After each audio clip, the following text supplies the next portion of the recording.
بل هو قرآن مجيد في لوح محفوظ.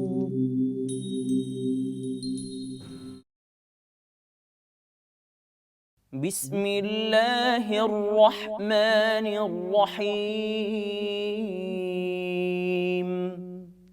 ولا أقول لكم عندي خزائن الله ولا أعلم الغيب ولا أقول إني ملك ولا أقول للذين تزدري أعينكم لن يؤتيهم الله خيرا، الله أعلم بما في أنفسهم إني إذا لمن الظالمين. قالوا يا نوح قد جادلتنا فأكثرت جدالنا فأتنا بما تعدنا إن كنت من الصادقين. قال إنما يأتيكم به الله إن شاء وما أنتم بمعجزين ولا ينفعكم نصحي إن أردت أن أنصح لكم إن كان الله يريد أن يغويكم هو ربكم وإليه ترجعون. أم يقولون افتراه قل إن افتريته فعلي إجرامي وأنا بريء مما تجرمون. وأوحي إلى نوح أنه لن يؤمن من قومك إلا من قد آمن فلا تبتئس بما كانوا يفعلون. واصنع الفلك بأعيننا ووحينا ولا تخاطبني في الذين ظلموا إنهم مغرقون. ويصنع الفلك وكلما مر عليه ملأ من قومه سخروا منه قال إن تسخروا منا فإنا نسخر منكم كما تسخرون. فسوف تعلمون من يأتيه عذاب يخزيه ويحل عليه عذاب مقيم. حتى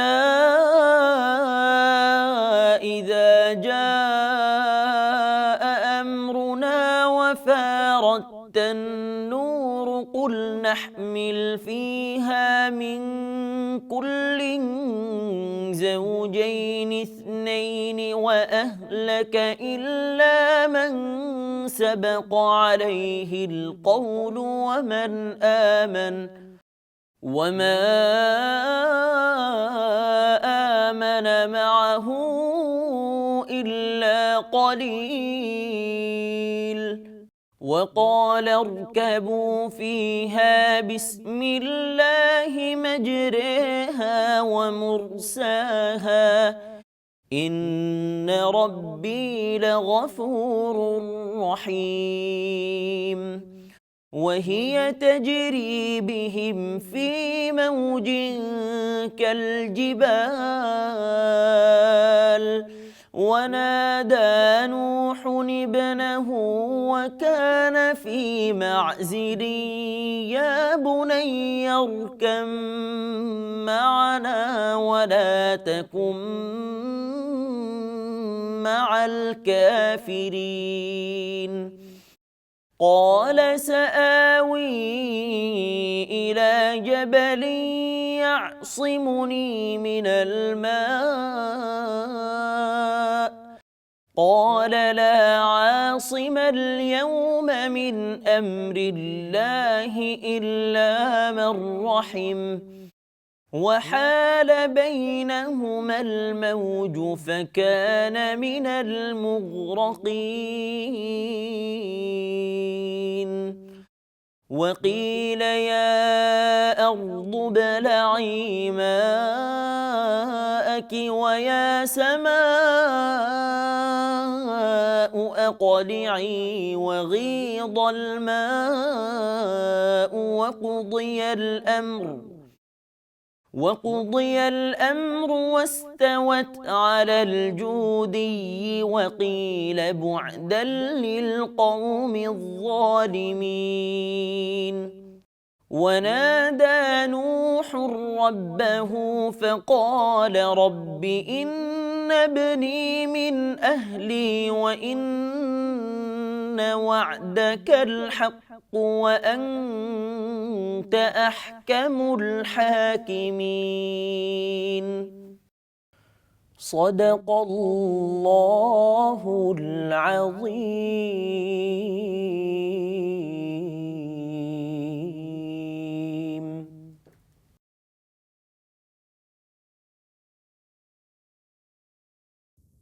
দয়াময় পরম দয়ালু আল্লাহর নামে। আমি তোমাদেরকে বলি না আমার নিকট আল্লাহর ধনু ভাণ্ডার আছে, আর না অদৃশ্য সম্বন্ধে আমি অবগত, এবং আমি ইহাও বলি না যে আমি ফেরেশতা। তোমাদের দৃষ্টিতে যাহারা হেয় তাদের সম্বন্ধে আমি বলি না যে আল্লাহ আমাদেরকে কখনোই কল্যাণ দান করিবেন না। তাহাদের অন্তরে যাহা আছে তাহা আল্লাহ সম্যক অবগত। তাহা হইলে আমি অবশ্যই জালিমদের অন্তর্ভুক্ত হইব। তাহারা বলিল, হে নূহ, তুমি তো আমাদের সঙ্গে বিতণ্ডা করিয়াছ, তুমি বিতণ্ডা করিয়াছ আমাদের সঙ্গে অতিমাত্রায়। সুতরাং তুমি সত্যবাদী হইলে আমাদেরকে যাহার ভয় দেখাইতেছ তাহা আনায়ন করো। সে বলিল, ইচ্ছা করিলে আল্লাহই উহা তোমাদের নিকট উপস্থিত করিবেন, এবং তোমরা উহা ব্যর্থ করিতে পারিবে না। আমি তোমাদেরকে উপদেশ দিতে চাহিলেও আমার উপদেশ তোমাদের উপকারে আসিবে না, যদি আল্লাহ তোমাদেরকে বিভ্রান্ত করিতে চান। তিনিই তোমাদের প্রতিপালক, এবং তাঁহারই নিকট তোমাদের প্রত্যাবর্তন। তাহারা কি বলে যে সে ইহা রচনা করিয়াছে? বল, আমি যদি ইহা রচনা করিয়া থাকি তবে আমিই আমার অপরাধের জন্য দায়ী হইব। তোমরা যে অপরাধ করিতেছ তাহা হইতে আমি দায়মুক্ত। নূহের প্রতি প্রত্যাদেশ হইয়াছিল, যাহারা ঈমান আনিয়াছে তাহারা ব্যতীত তোমার সম্প্রদায়ে অন্য কেহ কখনও ঈমান আনিবে না। সুতরাং তাহারা যাহা করে তজ্জন্য তুমি দুঃখিত হইও না। তুমি আমার তত্ত্বাবধানে ও আমার প্রত্যাদেশ অনুযায়ী নৌকা নির্মাণ করো, এবং যাহারা সীমা লঙ্ঘন করিয়াছে তাহাদের সম্পর্কে তুমি আমাকে কিছু বলিও না। তাহারা তো নিমজ্জিত হইবে। সে নৌকা নির্মাণ করিতে লাগিল, এবং যখনই তাহার সম্প্রদায়ের প্রধানেরা তাহার নিকট দিয়া যাইত তাহাকে উপহাস করিত। সে বলিত, তোমরা যদি আমাকে উপহাস করো তবে আমরাও তোমাদেরকে উপহাস করিব, যেমন তোমরা উপহাস করিতেছ। এবং তোমরা অচিরেই জানিতে পারিবে কাহার উপর আসিবে লাঞ্ছনাদায়ক শাস্তি, আর তাহার উপর আপতিত হইবে স্থায়ী শাস্তি। অবশেষে যখন আমার আদেশ আসিল এবং উনুন উথলিয়া উঠিল, আমি বলিলাম, ইহাতে উঠাইয়া নাও প্রত্যেক শ্রেণীর যুগলের 2টি, যাহাদের বিরুদ্ধে পূর্ব সিদ্ধান্ত হইয়াছে তাহারা ব্যতীত তোমার পরিবার পরিজনকে, এবং যাহারা ঈমান আনিয়াছে তাহাদেরকে। তাহার সঙ্গে ঈমান আনিয়াছিল অল্প কয়েকজন। সে বলিল, ইহাতে আরোহণ করো। আল্লাহর নামে ইহার গতি ও স্থিতি। আমার প্রতিপালক অবশ্যই ক্ষমাশীল, পরম দয়ালু। পর্বত প্রমাণ তরঙ্গের মধ্যে ইহা তাহাদেরকে লইয়া বহিয়া চলিল। নূহ তাহার পুত্রকে, যে পৃথক ছিল, আহ্বান করিয়া বলিল, হে আমার পুত্র, আমাদের সঙ্গে আরোহণ করো এবং কাফিরদের সঙ্গী হইও না। সে বলিল, আমি এমন এক পর্বতে আশ্রয় লইব, যাহা আমাকে প্লাবন হইতে রক্ষা করিবে। সে বলিল, আজ আল্লাহর হুকুম হইতে রক্ষা করিবার কেহ নাই, তবে যাহাকে আল্লাহ দয়া করিবেন সে ব্যতীত। ইহার পর তরঙ্গ উহাদেরকে বিচ্ছিন্ন করিয়া দিল এবং সে নিমজ্জিতদের অন্তর্ভুক্ত হইল। ইহার পর বলা হইল, হে পৃথিবী, তুমি তোমার পানি গ্রাস করিয়া নাও, এবং হে আকাশ, ক্ষান্ত হও। ইহার পর বন্যা প্রশমিত হইল এবং কার্য সমাপ্ত হইল। নৌকা যদী পর্বতের উপর স্থির হইল এবং বলা হইল, জালিম সম্প্রদায় ধ্বংস হোক। নূহ তাহার প্রতিপালককে সম্বোধন করিয়া বলিল, হে আমার প্রতিপালক, আমার পুত্র আমার পরিবারভুক্ত এবং আপনার প্রতিশ্রুতি সত্য, আর আপনি তো বিচারকদের মধ্যে শ্রেষ্ঠ বিচারক।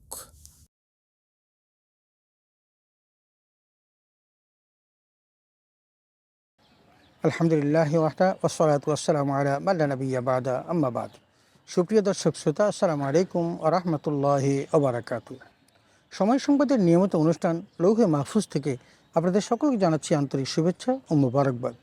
সুপ্রিয় শ্রোতা, এতক্ষণ পর্যন্ত আমরা কোরআনুল কারীমের সূরা হুদের 31 নম্বর আয়াত থেকে 35 নম্বর আয়াতের তেলাওয়াত শুনলাম তরজমা।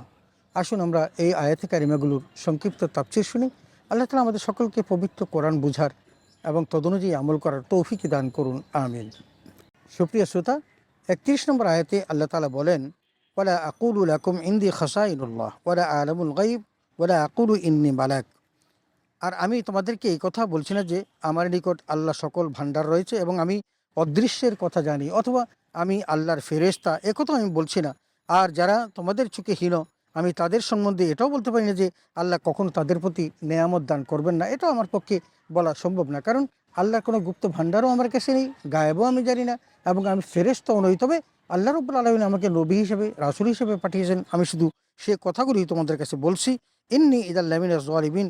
আর তিনি বলছেন যে আমি এরূপ বললে অন্যায় করে ফেলবো, কারণ এই সমস্ত বলার সাধ্য আমার নাই। 32 নম্বর আয়াতে আল্লাহ তাআলা বলেন, ক্বালু ইয়া নূহু ক্বাদ জাদালতানা ফাকসারতা জিদারানা ফাআতিনা বিমা তাঈদুনা ইন কুনতা মিনাস সাদিকিন।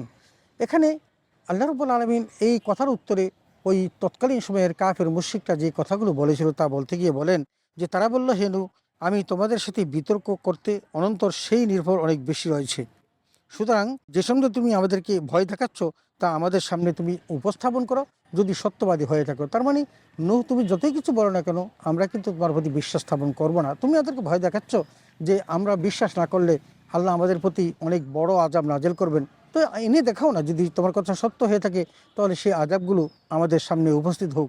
এভাবে তারা হযরত নূহ আলাইহিস সালামকে পীড়াপিড়ি করে এবং তাকে ভৎসনা করতে থাকে। 33 নম্বর আয়াতে আল্লাহ তাআলা বলেন, ক্বালা ইন্নামা ইউতিহিমুল্লাহু ইনশা ওয়া মা আনতুম বিমুজিসিন। তখন আল্লাহ তাআলা তার উত্তরে হযরত নূহ আলাইহিস সালামের মাধ্যমে বলাচ্ছেন যে ইন্নামা ইয়াতিকুম বিহিল্লাহ ইনশা, যদি আল্লাহ চায় তাহলে তোমাদের কাছে সেই প্রতিশ্রুত আযাব তোমাদের কাছে অবশ্যই আসবে। ওয়া মা আনতুম বিমুজিসিন, আর এই আযাব আসলে তোমরা কিন্তু তাকে অপারগ করতে পারবে না। তার মানে আল্লাহ রাব্বুল আলামিন যদি চান তাহলে তোমাদের উপর কঠিন আযাব আসবে, এবং সেটা আমার আল্লাহ তাআলা করতে সক্ষম। তোমরা কিন্তু তখন আমার আল্লাহর এই আযাব দানে কখনো বিরত রাখতে সক্ষম হবে না। 34 নম্বর আয়াতে আল্লাহ বলেন, ওয়ালা ইয়ানফাউকুম নুসি ইন আরাদতু আন আনসাহা লাকুম। এখানে আল্লাহ তাআলা বলছেন, আর আমার মঙ্গল কামনা করা তোমাদের কাছে উপকারে আসতে পারে না, তা আমি তোমাদের জন্য মঙ্গল কামনা করি। বলছেন যে আমি যে তোমাদেরকে মঙ্গলের কথা বলছি, এগুলো তোমাদের উপকারে আসার জন্য আমি বলছি, কিন্তু তোমাদের হয়তো উপকারে আসবে না, কারণ তোমরা তো অন্ধকারে নিমজ্জিত হয়ে আছো, তোমরা পথভ্রষ্টতার মধ্যে নিমজ্জিত হয়ে আছো। যদি আল্লাহ তোমাদেরকে পথভ্রষ্ট করার ইচ্ছা হয়, তিনিই তোমাদের রব, আর তারই কাছে তোমাদেরকে ফিরে যেতে হবে। কারণ আমি তোমাদেরকে সতর্ক করছি মাত্র, কিন্তু তোমাদের সঠিক পথের সন্ধানদাতা হলেন একমাত্র আল্লাহ তাআলা। তিনি যদি চান তাহলে তোমাদেরকে সঠিক পথ দিতে পারেন। 35 নম্বর আয়াতে আল্লাহ তাআলা বলেন, আম ইয়াকুলুন ইফতারাহ কুল ইন ইফতারাইতুহু ফাআলাইয়া ইজরামি ওয়া আনা বারিউম মিম্মা তুজরিমুন। এখানে আল্লাহ বলছেন যে তাহলে কি তারা মক্কার কাফিররা বলে, হে মুহাম্মদ, এটা কোরআন নিজেই রচনা করেছে। তার মানে এই কোরআনের রচয়িতা হলেন রাসূল আকরাম সাল্লাল্লাহু আলাইহি ওয়াসাল্লাম। এটা বলছে কোরআন নিজেই রচনা করেছে। যদি তুমি তাহলে তাদেরকে বলে দাও যে যদি আমি তা নিজে রচনা করে থাকি তাহলে আমার এই অপরাধ আমার উপর বর্তাবে, কারণ আমি তো অপরাধ করেছি, কারণ আমি নিজে কোরআন লিখেছি। যদি এই কাজটা আমিই করে থাকি সেই অপরাধ আমার উপর বর্তাবে। আর ওয়ানা বারিউম মিম্মা তুজরিমুন, আর তোমরা যে অপরাধ করছো সেই অপরাধ থেকে আল্লাহ আমাকে মুক্তি দিবে, কারণ এই জন্য আমি আল্লাহর কাছ থেকে মুআখাযার শিকার হব না, কারণ আমি তোমাদেরকে সঠিক কথাটা বার্তাটা দিয়েছি। এখন তোমরা মানো আর না মানো বিষয়টা একান্তই তোমাদের। 36 নম্বর আয়াতে আল্লাহ তাআলা বলেন, ওয়া আওহা ইলা নূহিন আন্নাহু লা ইউমিনা মিন কওমিক ইল্লা মান ক্বাদ আমানা ফালা তাবতাইস বিমা কানু ইয়াফআলুন। আল্লাহ বলছেন যে আর নূহের প্রতি ওহী প্রেরিত হলো, যারা ঈমান এনেছে তারা ছাড়া তোমার কৌম হতে আর কেউ ঈমান আনবে না। আল্লাহ হযরত নূহ আলাইহিস সালামকে জানিয়ে দিলেন, হে নূহ, তুমি যতই চেষ্টা করো না কেন তোমার সম্প্রদায়ের আর কেউ কিন্তু ঈমান আনবে না, অথবা যা তারা করছে তাতে তুমি মোটেই দুঃখ প্রকাশ করো না, কারণ তুমি দিবারাত্রি চেষ্টা করেছো এবং সে আল্লাহর কাছে এই কথা বলেছেন, হে আল্লাহ, আমি আমার এই সম্প্রদায়কে দিবারাত্রি আহ্বান করেছি, কিন্তু আমি যখনই তাদেরকে তোমার দিকে ডাকি তখনই তারা কিন্তু পৃষ্ঠ প্রদর্শন করে, এই কথা বলেছেন। এখন আল্লাহ তাকে জানিয়ে দিলেন, হে নূহ, তারা কিন্তু তোমার প্রতি বিশ্বাস স্থাপন করবে না এবং তারা কখনো আর ঈমান আনবে না। 37 নম্বর আয়াতে আল্লাহ তাআলা বলেন, ওয়াসনাইল ফুলকা বিআইউনিনা ওয়া ওয়াহয়িনা ফালা তুখাতিবনি ফিল্লাযীনা যালামু ইন্নাহুম মুগরাকুন। এখন তাদের কি পরিণতি হবে এই সম্পর্কে আমার আল্লাহ তাআলা বলেন যে, হে নূহ, তুমি এখন নৌকা তৈরি করো, এটা আমার তত্ত্বাবধানে তুমি নৌকা তৈরি করতে থাকো এবং সেটার মধ্যে আমার নির্দেশনা রয়েছে, আমার জালিমদের বা কাফেরদের সম্পর্কে কোনো কথা বলো না, তাদের সকলকে নিমজ্জিত করা হবে। তার মানে আল্লাহ তাআলা সিদ্ধান্ত নিলেন যে তাদেরকে পানিতে ডুবিয়ে মারবেন, এবং সেই কারণে আল্লাহ তাআলা বলেন যে তুমি আমার সামনেই বা আমার তত্ত্বাবধানে আমার নির্দেশক্রমে তুমি একটা নৌকা তৈরি করো। 38 নম্বর আয়াতে আল্লাহ তাআলা বলেন, ওয়াসনাউল ফুলকা ওয়া কুল্লামা মাররা আলাইহি মারাউম মিন কওমিহি সাখরু মিনহুম। এখানে আল্লাহ তাআলা স্পষ্ট করে জানিয়ে দিলেন যে নৌকা নির্মাণ করতে লাগলেন হযরত নূহ আলাইহিস সালাতু ওয়াস সালাম, এবং যখনই তারা কওমের লোকজন এবং প্রধানগণ যখন এই নৌকা তৈরি করার জায়গা দিয়ে যেত, তখন তারা কিন্তু হযরত নূহ আলাইহিস সালামকে তারা তিরস্কার করত এবং তারা বলতো যে যদি তোমরা আমাদের উপহাস করো তাহলে আমরাও কিন্তু তোমাদের উপহাস করব। তার মানে যখন নূহ আলাইহিস সালামকে উপহাস করতে লাগলো তখন তিনি জানিয়ে দিলেন, তোমরা আমাকে যেভাবে উপহাস করো আমিও কিন্তু একদিন তোমাদের এই উপহাসের জবাব দেব, এবং বললেন যে যেমন তোমরা আমাদেরকে উপহাস করছো এই উপহাসের জন্য একদিন তোমরা কিন্তু পস্তাবে এবং এই উপহাসের জন্য তোমাদের উপর আবার উপহাস করা হবে। 39 নম্বর আয়াতে আল্লাহ তাআলা বলেন, ফাসাউফা তা'লামুনা মান ইয়াতিহি আযাবুন ইউখজি ওয়া ইয়াহুল্লু আলাইহি আযাবুন মুকিন। সত্তরই তোমরা জানতে পারবে যে কোনো ব্যক্তির উপর এমন আযাব আসার উপক্রম হয়েছে তা তাকে লাঞ্ছিত করবে এবং তার উপর চিরস্থায়ী আযাব নাজেল হবে। বলেন যে তোমরা অপেক্ষা করো এবং কিছুদিন পরেই দেখবা যে তোমাদের উপর কি ভয়াবহ আযাব আসতেছে। এখন সেই ভয়াবহ আযাবের লাঞ্ছনাকর শাস্তি তোমরা তখন প্রত্যক্ষ করবে এবং সেখানে তোমরা চিরস্থায়ী আযাবে নিমজ্জিত হবে। আর হযরত নূহ আলাইহিস সালাম আল্লাহর পক্ষ থেকে তাদেরকে জানিয়ে দিলেন। 40 নম্বর আয়াতে আল্লাহ তাআলা বলেন, হাত্তা ইযা জাআ আমরুনা ওয়া ফারাত তানদুর কুল নাহমিল ফিহা মিন কুল্লি যাওজাইনি ইসনাইনি ওয়া আহলাকা ইল্লা মান সাবাকা আলাইহিল কওল।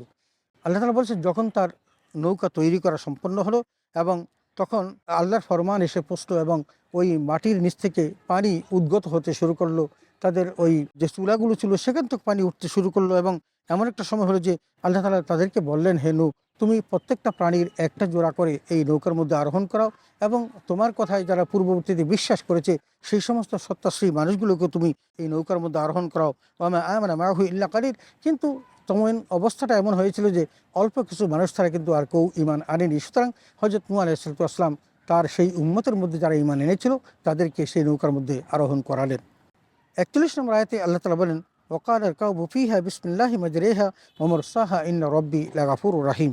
এখানে 41 নম্বর আয়াতে বলেন, তখন সে বলল তোমরা এতে আরোহণ করো। তার মানে প্রত্যেককে আল্লাহ তাআলা আরোহণ করতে বললেন এবং প্রত্যেকটি ওই মখলুকের মধ্যে একটি জোড়া এবং ইমানদার মানুষদেরকে আরোহণ করতে বলেন। এর গতি ও স্থিতি আল্লাহর নামে নির্ধারিত হয়ে গেল।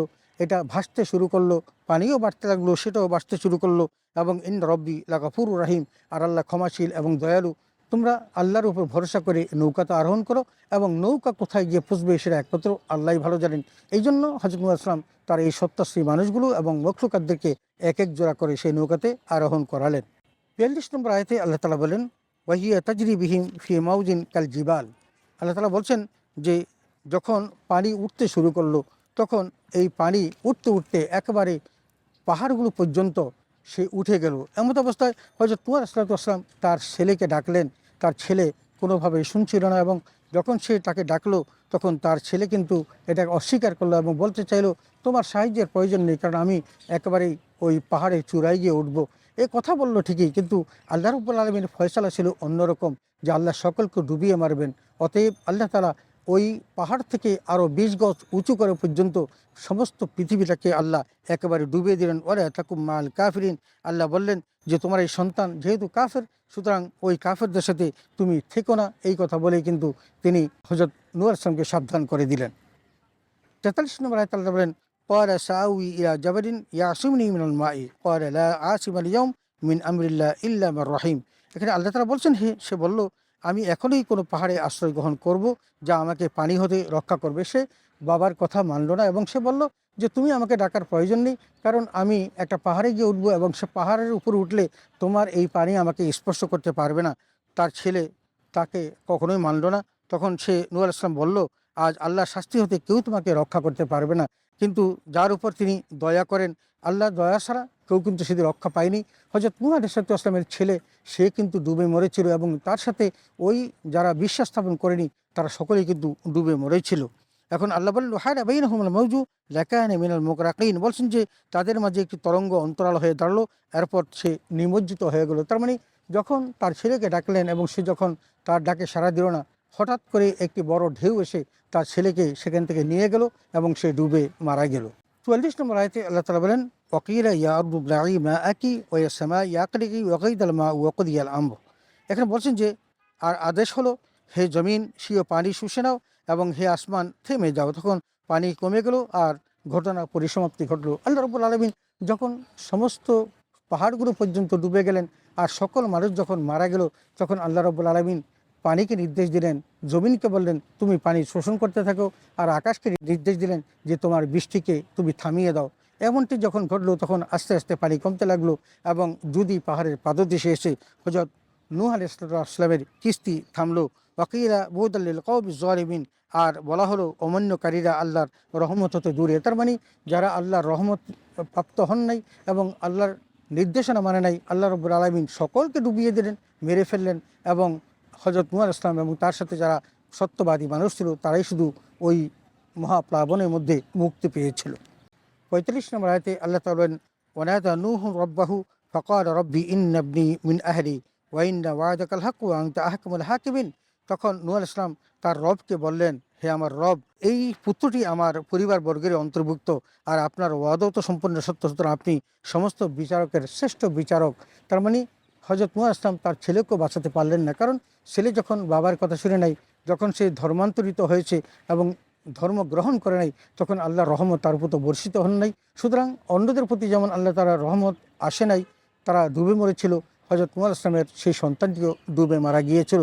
এমনিভাবে আল্লাহ তাআলা আমাদেরকে এই সূরা এই হুদের 31 নম্বর আয়াত থেকে যে 35 নম্বর আয়াতের তেলাওয়াত আমরা করলাম, সেই তেলাওয়াত, তরজমা এবং তাফসীরের মধ্যে যে বিষয়গুলো আমরা দেখেছি, সেখানে আল্লাহ তাআলা নূহ আলাইহিস সালামের ঘটনা বলেছেন এবং সেই নূহ আলাইহিস সালামের ঘটনার মধ্যে মহাপ্লাবনের কথা বলেছেন এবং কিস্তি তৈরির ইতিহাস বলেছেন। সেই সাথে সত্যশ্রী মানুষগুলো এবং মখলুকের মধ্যে একটি জাতিকে এক এক জোড়া করে নেওয়ার জন্য বলেছেন এবং আল্লাহ রাব্বুল আলামিনের নির্দেশে পানি বাড়তে থাকলো, চুলা থেকে পানি বেরোলো, আকাশ থেকে বৃষ্টি বর্ষিত হলো। সমস্ত পৃথিবী যখন প্লাবিত হয়ে যাচ্ছিল, তখন তিনি তার ছেলেকে ডেকেছিলেন, কিন্তু তার ছেলে ডাকে সাড়া দেননি। এমত অবস্থায় একটি মহা ঢেউ এসে তার ছেলেকে ভাসিয়ে নেয়। আমার আল্লাহ রাব্বুল আলামিনকে হযরত নূহ আলাইহিস সালাম বলেন, হে আল্লাহ, এই সন্তানটিটা আমারই ছিল, কিন্তু সে যেহেতু মানে নাই, তোমার ফয়সালা যথাযথ হয়েছে, অতএব এই ব্যাপারে আমার কোনো আপত্তি নেই। সুপ্রিয় দর্শক শ্রোতা, আসুন আমরা পবিত্র কোরআন কারিমের এই আয়াতের প্রতি বিশ্বাস স্থাপন করি, আল্লাহর নির্দেশ মোতাবেক জীবনটাকে গঠন করার চেষ্টা করি, তাহলে আমাদের জন্য মুক্তি নিহিত। যদি তা না করতে পারি, তাহলে ভয়াবহ শাস্তি আমাদের জন্য অপেক্ষা করছে। আল্লাহর এই মহা কঠিন অবস্থান থেকে বাঁচতে হলে, আল্লাহর আযাব ও গজব থেকে বাঁচতে হলে আল্লাহর নির্দেশনা মানার কোনো বিকল্প নেই। আল্লাহ তাআলা আমাদের সকলকে সেই নির্দেশনা মোতাবেক জীবন গঠনের তৌফিক দান করুন, আমিন। ওয়া আখির দাওয়ানা আনিল হামদুলিল্লাহি রাব্বিল আলামিন। আসসালামু আলাইকুম ওয়া রাহমাতুল্লাহি ওয়া বারাকাতুহু।